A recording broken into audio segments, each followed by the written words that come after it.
ভেনেজুয়েলার president Nicolas মাদুরোকে গ্রেপ্তারে পরিচালিত সেই শ্বাসরুদ্ধকর অভিযানে এক শক্তিশালী রহস্যময় অস্ত্র ব্যবহার করেছে যুক্তরাষ্ট্র।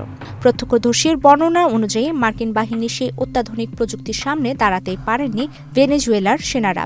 ওই অস্ত্রের প্রভাবে সেনারা হাঁটু গেড়ে বসে পড়তে বাধ্য হন। অনেকের নাক দিয়ে রক্ত ঝরতে থাকে এবং কেউ কেউ রক্তবমি করতে শুরু করেন। গত শনিবার হোয়াইট হাউসের প্রেস সেক্রেটারি সামাজিক যোগাযোগ মাধ্যম এক্সে একজন নিরাপত্তা রক্ষীর দেওয়া এই সাক্ষাৎকারটি শেয়ার করেছেন। যুক্তরাষ্ট্রের নিউ ইয়র্ক পোস্টের এক প্রতিবেদনে এই চাঞ্চল্যকর তথ্য উঠে এসেছে।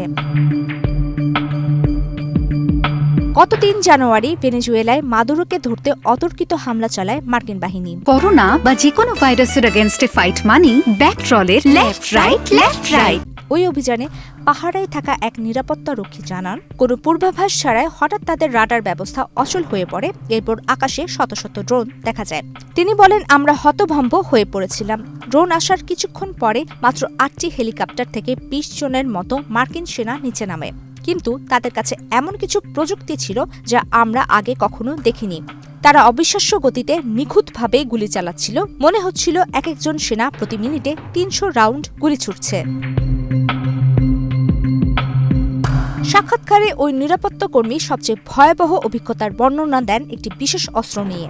তিনি জানান, হামলার এক পর্যায়ে মার্কিন সেনারা তীব্র এক ধরনের শব্দ তরঙ্গ ব্যবহার করে। তিনি আরও বলেন, হঠাৎ আমার মনে হলো মাথার ভেতরটা ফেটে যাচ্ছে। আমাদের সবার নাক দিয়ে রক্ত পড়া শুরু হলো। কেউ কেউ রক্তবমি করছিল। আমরা মাটিতে লুটিয়ে পড়লাম। নড়ার শক্তিটুকু ছিল না। ভেনেজুয়েলার স্বরাষ্ট্র মন্ত্রণালয়ের তথ্য মতে সেই অভিযানে তাদের প্রায় ১০০ জন নিরাপত্তা সদস্য নিহত হয়েছেন। তবে এই মৃত্যুর কতগুলো ওই বিশেষ অস্ত্রের কারণে হয়েছে তা এখনও স্পষ্ট নয়। সাবেক এক মার্কিন গোয়েন্দা কর্মকর্তা নিউ ইয়র্ক পোস্টকে জানিয়েছেন, এই প্রযুক্তির নাম হতে পারে ডিরেক্টেড এনার্জি ওয়েপন। এটি মূলত মাইক্রোওয়েভ বা লেজার রশ্মির মাধ্যমে লক্ষ্যবস্তুকে কাবু করে ফেলে। ২০২০ সালে লাদাখ সীমান্তে ভারত চীন উত্তেজনার সময় চীন এ ধরনের মাইক্রোওয়েভ অস্ত্র ব্যবহার করেছিল বলে খবর বেরিয়েছিল। বিশেষজ্ঞদের মতে এই অস্ত্র মানুষের শরীরে প্রচণ্ড জ্বালাপোড়া, রক্তক্ষরণ এবং চলাফেরার শক্তি নষ্ট করে দেওয়ার সক্ষমতা রাখে। এদিকে এই অভিযান লাতিন আমেরিকার রাজনৈতিক প্রেক্ষাপটে ব্যাপক চাঞ্চল্যের সৃষ্টি করেছে। বিশেষ করে ডোনাল্ড ট্রাম্পের প্রশাসন সম্প্রতি মেক্সিকোকে নিয়ে সতর্কবার্তা দেওয়ার পর এই রহস্যময় অস্ত্রের ব্যবহার অঞ্চলের দেশগুলোর মধ্যে নতুন উদ্বেগের জন্ম দিয়েছে।